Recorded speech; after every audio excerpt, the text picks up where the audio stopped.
Bu olifta kim? Opa, uyalmaysizmi? Qizning ahvolini qarang.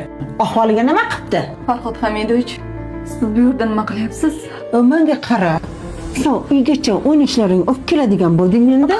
Opa, og'ziga qarab gapiring. Nima Bu qilarding? yerdan. Menga qara, kimsan o'zi? Nima qilyapsan bu yerda? Kim olib kelgan bu?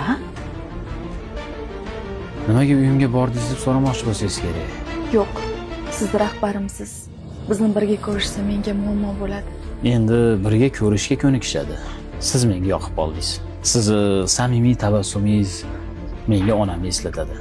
Farhod Hamidovich, men sizni tushunmadim. Bu yetim qiz deb meni o'yin qilmoqchi bo'lsangiz, manzilda adashdingiz. Birinchidan Farhod Hamidovich emas, oddiygina Farhod aka. Ikkinchidan nimaga o'yin qilar ekanman? Uyingga shu sababdan borgandim. Seni qo'lingni so'rash uchun. Sen qiz bo'lasan. Seni yo'rig'ing boshqa.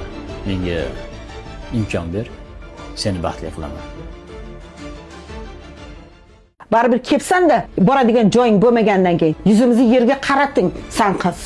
Og'zingizga qarab gapiring. Bugundan boshlab u meni bo'lg'usi rafiqam bo'ladi. Tushunarlimi? Shu sarinoz topgan pulga qorningizni to'yg'izib yashab yuribsiz.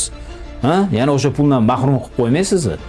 Voy ukam, sizga sarvonaz yo'qdimi?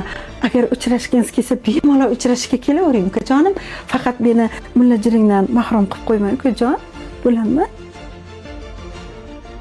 To'g'ri aytishgan ekan. Bukurni go'r to'g'rilaydi deb. U nima deganingiz?